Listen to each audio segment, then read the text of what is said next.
roƙo a danna mana subscribe sannan alamar ƙararrawa domin ci gaba da samun shirye-shiryenmu da zarar mun ɗaura su a wannan channel namu mai albarka. Da kallon mu a duk inda kuke, ina muku gaisuwa irin ta addinin musulunci. Sunana Khadija Suleiman, shugaban ƙungiyar Team Habib da ke Zaria. A yau insha Allah za mu magana ne ko in ce za mu wayar da kan al'umma musamman mutanen Arewa da Najeriya gaba ɗaya kan wani batu mai matuƙar muhimmanci a daidai wannan lokaci. Wannan batu ko ba wani batu bane illa batun nan na tallafi da gwamnatin tarayya take gaban bayarwa a daidai wannan wata na Satumba. Sanin kwani cewa duk wanda ke bibiyan kafafen yaɗa labarai musamman na zamani ya ji cewa akwai wani tallafi da gwamnati za ta bayar mai taken survival fund. Wannan tallafi dai kamar da muka saba na covid-19, wanda shi bambancinsa shine wancan loan ne, wato bashi ne gwamnati ta bayar. To wannan karan kuma gwamnati za ta bada tallafi ne kyauta, ba bashi ba, ga musamman ƙananan masana'antu da suke faɗin Najeriya gaba ɗaya.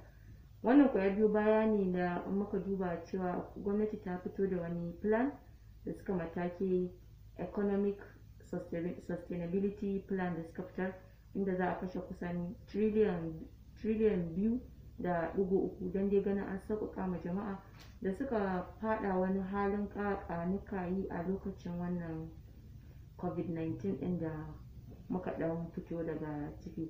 To wannan survival fund ɗin dai hukuma ne ko in ce tsari ne da aka ɗaura ma alhakin ƙarƙashin wasu hukumomi na gwamnati, wanda suka hada da Ministry na Industry, Trade and Investment, akwai Bank of Industry, akwai SMEDAN, akwai NASME, akwai ITF. Waɗannan su ne hukumomi da suke da alhakin tattara bayanan mutane da kuma raba musu wannan tallafi na gwamnati.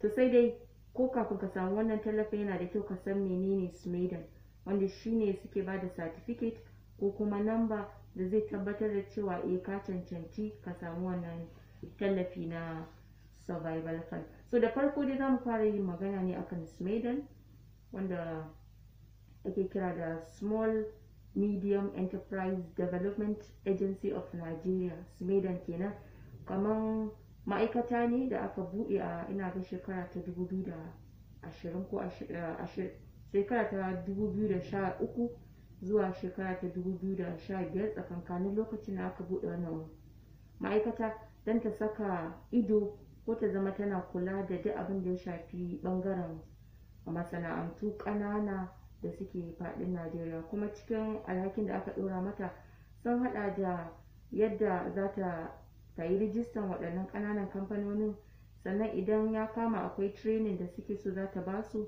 idan suna son bashi za ta basu, sannan idan akwai tallafi irin waɗannan ita ma za ta iya musu hanya su samu. Wannan shine kaɗan daga cikin amfanin SMEDAN. To a halin yanzu SMEDAN ta fito da tsari da take yin ma al'umma rijista kyauta.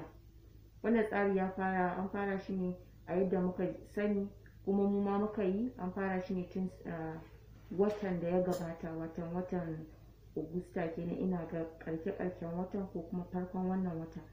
To yadda za ka yi shine za ka je site ɗinsu smedan.ng, ko kuma kawai in ka je browser ka saka SMEDAN, SMEDAN, kana shiga a cikin abubuwan da wannan shafin zai tattaro maka, akwai namba na 1 da kuke gani.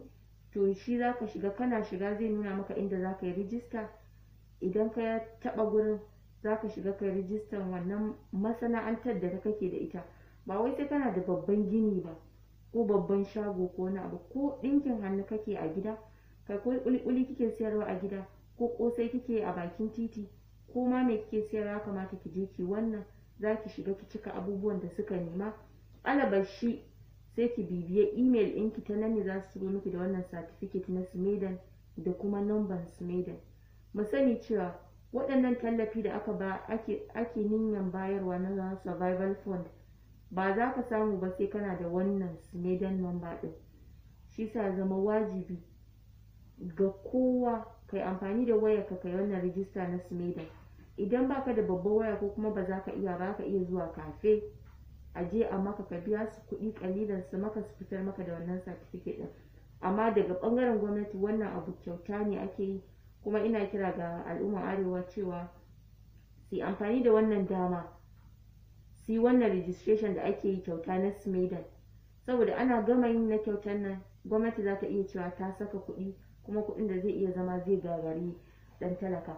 To in muka juya kuma bangaren survival fund, shi survival fund an kasa shi ne kashi uku. Kashi na farko da aka bude a ranar 21 ga wannan wata shine da ake kira payroll. Shi wannan payroll tsarin shi daban da sauran da za a bude. Shi payroll na makarantu ne masu zaman kansu. Sanin kowa ne ta duk wanda ke bibiyan kafafen yaɗa labarai san cewa malamai da suke koyar a makarantun kansu masu zaman kansu suna cikin halin kakanika yi saboda ba albashi. To muna ganin saboda wannan ne gwamnati ta fito da wannan mataki domin a tallafa musu. Wannan makarantu masu zaman kansu ba an ce makarantun boko ba ne kawai, akwai makarantun allo wato tsangayoyi, akwai kuma islamiyya, akwai kuma na boko. Sai dai akwai ka'idoji da ya kamata su cika kafin su sami wannan tallafi. Na ɗaya shine su tabbatar sun yi rijista da CAC. CAC hukuma ce da ke rijista da duk wani ma'aikata ko in ce kamfani da mutum ke da shi. CAC na nufin Corporate Affairs Commission, Corporate Affairs Commission CAC. Kana danna CAC a wayarka a browser ka zai nuno maka komi bayani a kansu, kuma alhamdulillah yanzu ta wayarka za ka iya registration da CAC kuma su turo maka da wannan certificate din naka ba tare da wani abu ba, sai dai suna karɓan kuɗi zuwa kamar 12,000 ne ina ga zuwa sama. Saboda haka sai kana da wannan CAC din. Na ɗaya sai kana da TIN number watan shaidan kana biyan haraji. Na biyu kenan. Na uku sai kana da account bank account na wannan makarantar naka. Sannan na hudu ka tabbatar kana da malamai daga 3 sama, saboda tsarin idan ko kana da makaranta amma malamanka ba su kai 3 ba baka ciki. Sai dai a wannan gaba ina so in jawo hankali cewa ba kowa bane dan kana makaranta za ka yi mato malam makaranta. Shugaban makarantar abinda ake ce ma CEO shine yake da alhakin da zai je wannan muku rijista, sai ba da sunan malamai daga 3 zuwa 10, zai ba da details ɗinsu da komai yadda ya kamata da yadda in ka je site ɗin zaka gani. To da zaran ya je ya ɗora duk abin da ya kamata ya ɗora, insha Allah gwamnati in ta tantance ku za ta fara ba ku 30,000 zuwa 50,000 a duk wata na tsawon wata 3. 30,000 zuwa 50,000 a duk wata na tsawon wata 3 za ta ba waɗannan malamai da wannan shugaban makaranta ya ba da details ɗinsu. Wannan kuma an buɗe shafin tun ranar 21 ga watan Satumba shekara ta 2020, kuma ana gaban ci gaba da aiki nan. Wannan kuma abu zai ci gaba ne har Oktoba 15 ga watan Oktoba na wannan shekara. In muka duba za mu ga wato wannan tallafi duka da aikin shi ba zai kai wata ɗaya ba. Saboda haka ina kira da al'umma da cewa su dage, amma zai yi hana kanka bacci ka dage saboda kai ma ka samu rabonka a daidai wannan lokaci. Sai kashi na biyu da ke cikin survival fund shine kashin da ake mataki da hospitality. Kashin hospitality ya kunshi services da suke taimaka ma rayuwar dan adam, kamar misali in kana da sinima, gidan kallo kenan, ko kana da gurin abinci ko wurin ɗan shaye-shayen abun drinks haka, ko kuma kana da abun hawa ko mota ne ko keke na pep ne da sauransu. To in dai kana alaka da waɗannan abubuwan kana da su, zaka je wannan page da aka buɗe ranar 25 ga wannan wata na Satumba, ka shiga domin ka ga abubuwan da suke so don ka cike kai ma ka samu wannan tallafi da za a bayar na 30,000 zuwa 50,000 na tsawon wata 3. Sai na ƙarshe wanda aka buɗe a jiya 28 kenan ƙarfe 12 na dare. Shi an buɗe shi ne ana ce mai general sector ko MSM grant ko guaranteed offtake. Shi wannan shiri ne ko in ce tsari ne da kowa zai iya shiga matukar kana siyar da wani abu. Misali mai sai da kosai akan titi, mai sai da kuli-kuli, mai sai da duk abubuwan da ka san, mai ɗinkin hannu a bakin titi, mai shagon tela, mai aski, duk waɗannan sun shigo ciki. Za ka iya shiga site ɗin nan da aka buɗe jiya ka shiga ka sa abinka. Sai dai akwai wani abu kamar da ne magana kan SMEDAN, samun SMEDAN number na da matuƙar muhimmanci a waɗannan, musamman na ukun nan. Shi sa yanzu yake kyauta, ba za ka biya komai ba, ka je ka yi a wayarka ko kuma ka je cafe a maka ka ɗan ba su abin da ba za a rasa ba. Saboda da zarar ka shiga wannan site ɗin ka fara, za a iya tambayan ka SMEDAN number. Idan baka da SMEDAN number ya zama ka yi disqualifying kanka kenan, ba za ka samu wannan kuɗi ba. Saboda haka muna jawo hankalin al'umma cewa a yi ƙoƙari a yi SMEDAN ɗin nan, sannan a tafi shafin da gwamnati ta bayar domin a cika wannan form. Shafin ko shine www.survivalfundapplication.com survivalfundapplication.com. Idan baka samu shiga shafin ba, za ka iya zuwa kawai ka sa survival fund. In ka sa survival fund zai fito maka da duk labaran da suka shafi survival fund, inda aka je ka ƙara karanta labaran ka fahimta, sannan kuma ka tafi inda za ka je ka yi registration. Sai dai a wannan gaba akwai wani kira da nake so in yi a madadin masu tunani irina, shine cewa so da yawa mu a nan arewa in an ce abu ya fito muka ɗauke shi a bai dame mu ba, ko kuma ba shi ne a gaban mu ba, wanda kuma ba shi bane. Mukan ce gwamnati ba ta kaza ba, ba ta kaza ba. To a halin yanzu, tun daga lokacin COVID zuwa yanzu, gwamnati ta fitar da tsare-tsare inda ta ware tiriliyan 2.3 za ta tura ma al'umma ne saboda su samu sassauci na wannan COVID-19.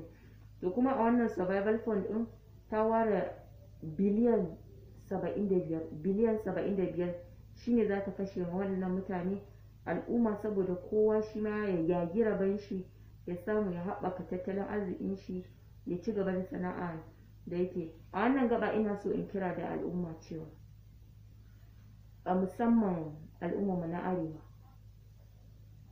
cewa ya kamata mu zauna mu sake tunani, sannan mu taimaki kanmu da kanmu.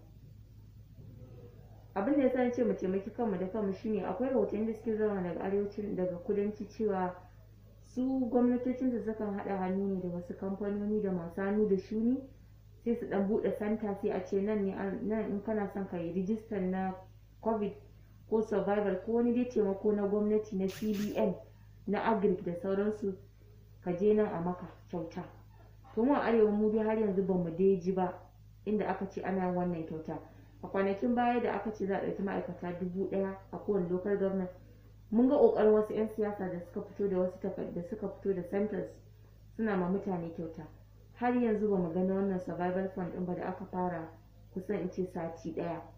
Muna jira kuma muna roƙon su da don Allah don Annabi su zo su taimaki al'umma, domin duk wannan aikin da suka yi na baya ba zai je ma na ƙasa ba. Wannan shine lokacin da zai je ma na ƙasa, saboda lokaci ne da mai sai da ƙuli-ƙuli da alale da mai ɗinkin hannu zai amfana, kuma ba zai iya amfana ba sai an taru an nuna mai ga hanyar da zai bi, an kuma taimake shi, an sauƙaƙa mai samun wannan hanya. Saboda haka muna kira da unguwanni, masallatai, coci-coci namu da ke arewa, da kuma ƙungiyoyi da muke da su. Misali, kowace unguwa mun san tana da ƙungiya kaza, development association da sauransu. Muna shawartar waɗannan unguwoyi da su zo a haɗa kai, a zauna a fitar da tsari yadda za a samu ko computer center ne da ke unguwan nan, ko matashi mai laptop, ko masu wayan hannu da za su zama duk wanda yake son ya rijista a unguwan nan zai iya zuwa wurin su kai tsaye ya rijista kyauta. Saboda ana hakika halin da ake ciki yanzu ya zama inna lillahi. Wani in ka ce mai sai ya bada 500 zai rijistar nan, zai ce to 500 din nan gara ya je sai ko gari ne, garin kwaki a sha a gida. To amma in ka ce mai kyauta ne, wannan zai sa ya ji ƙwarin gwiwa ya je ya yi, alabar shi ya samu shi ma ya dace da wannan kuɗin. Sai dai a ƙarke abin da nake son jan hankalin shi ne, kamar yadda muka sani ba duk abin da muka nema bane muke samu. Za ka iya nema baka samu ba, saboda in muka duba baya akwai mutane da yawa da suka yi COVID-19 loan ɗin nan ba su samu ba. Wasu sun cire rai, wasu ba su cire rai ba. Saboda haka wannan gaba bai kamata a cire rai ba. Sannan kuma kowace jiha, yadda muka ji labari, kowace jiha an ware mata yawan kuɗin da za a bata, da yawan mutanen da za su amfana, ko yawan masana'antun da za su amfana. Saboda haka jihan ku suna da su a ajiye, ya rage ku fita ku je ku yi application ɗin nan idan ku ba ku fita kun je kun wannan application din ba, wasu suka je suka yi application din nan suka samu, ba ku da bakin da za ku ce gwamnati ba ta muku ba, saboda gwamnati ta fitar muku da tsari yadda za ku yi. Iyaka ku kishin kanku, ku kishin naku, kuma ku taimaki mutane. Wassalamu alaikum wa rahmatullahi wa barakatuh. Muna roƙo a danna mana subscribe sannan alamar ƙararrawa domin ci gaba da samun shirye-shiryenmu da zarar mun ɗaura su a wannan channel namu mai albarka.